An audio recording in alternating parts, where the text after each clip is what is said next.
আসেন আমার বারান্দাগুলো দেখাই আপনাদেরকে। এই যে একটা বারান্দা, যদিও শীতের কারণে এখন অনেক গাছ মরে গেছে, তারপরও যেটুকু আছে অনেক গাছ ছিল, এখন হিসাবে অনেক কম।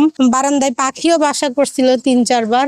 এই যে এইখানে বাসা ছিল, এখানে পাখি, এটা চড়ুই পাখি। আমরা কোনো ব্যবস্থাই নিল, নিজেরা আসছে, নিজেরা বাসা করছে, নিজেরা ডিম পারছে, বাচ্চা হয়েছে, দেন পরে চলে গেছে। যখন আমি এই বাসায় আসছি, আসার পরে ছোট্ট একটা গাছ ছিল আমার, ৩-৪টা লতা। পরে দেখলাম যে এইখানে তো অনেক আলো বাতাস ছিল, এই পাশটা অনেক খোলা ছিল, দিয়া বাড়ি পুরাটাই এই বিছানায় বসে দেখা যাইতো। তো পরে আমি ভাবলাম যে এটা এইখানে ওয়ালে সেট করে দিই, কারণ আমরা এখানে বেশি আড্ডা টাড্ডা দেওয়া হয়, আমাদের ফ্রেন্ডরা সবাই মিলে চা টা খাওয়া বিকেল বেলা, বা আমরা গল্প গুজব সব এখানেই করি। এই জন্য আমি চাইছিলাম যে এই সাইডটা আমার গাছ দিয়ে পুরাটা ভরা থাকুক। না, আমরা এটা ভয় পাই না, পোকামাকড় হলো ওষুধ আছে, মেডিসিন আছে, ওটা ইউজ করবো। আর আমাদের ওইরকম কিছু হয়ও নাই যে পোকা আমাদের ক্ষতি। আমার 2টা বাচ্চা আছে, কখনোই কোনো কিছু দেখি নাই। আমাদের বাসায় মেহমানরা আসলে ওদের খুব ভালো লাগে, আমাদের গাছ দেখে ওরা খুব খুশি হয়। অনেকে আমার বাসা দেখে গিয়ে নিজেরাও গাছ লাগায় বা গাছ কিনে নিজেরাও চিন্তা করে যে ঠিক আছে আমরা একটু আমার মানে আপুর মতো বা আন্টির মতো বা ভাবির মতো একটু সাজাই। গাছ লাগাইছি গাছ সুন্দরের জন্য। দেখেন, আপনি নিজেই দেখেন, একটা গাছ, এখানে একটা গাছ আছে, কত সুন্দর লাগতেছে না দেখতে?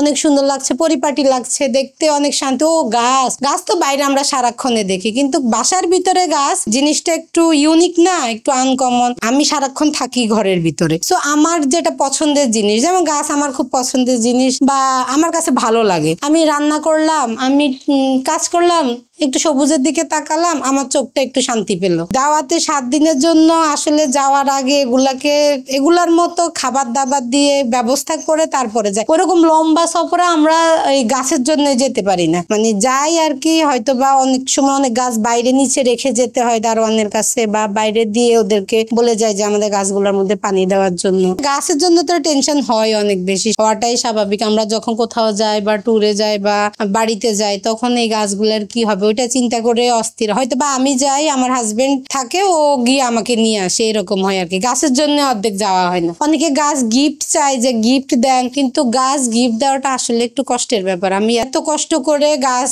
বড় করে তারপরে কাউকে গিফট দেওয়া, এটা আসলে অন্য জিনিস গিফট দেওয়া যায়, গাছ গিফটের ক্ষেত্রে খুবই কষ্টদায়ক। হ্যাঁ, আমার এক বার্থডেতে আমার জন্য একজনে পাঠাইছে, 3টা গাছ পাঠাইছে, খুব খুশি হয়েছি আমি দেখে যে গাছও কেউ গিফট পাঠাইছে। আমার ক্রাফটিং এর আছে, শখ আছে, এজন্য আমি আমার বাসার ম্যাক্সিমাম জিনিস আমি নিজে ক্রিয়েট করার চেষ্টা করি। কিনা আছে, তার পাশাপাশি আমার ক্রাফটিং এর অনেক জিনিসপত্র আছে, ওগুলা প্লাস ওটার সাথে একটা গাছ অ্যাড করে দিলাম, সুন্দর। আবার অনেকে আমাকে বলে আপু বা আমাদের বাসাটা একটু গুছিয়ে দিয়েন, একটু সাজিয়ে দিয়েন। আসলেই বলে যে, আমার ফ্রেন্ডরাও বলে যে হ্যাঁ আমার বাসাটা একটু কোন জায়গায় কি রাখবো একটু বলে দিও। রান্নাঘরে গাছ লাগিয়ে রাখছি, বিষয়টা আমার রান্নাঘরটা যেহেতু ওপেন কিচেন, এজন্য ওইখানে গাছ দেওয়ার মতো জায়গা আছে। আমার ভালো লাগে, রান্না করব, গাছের যত্ন করব একটু।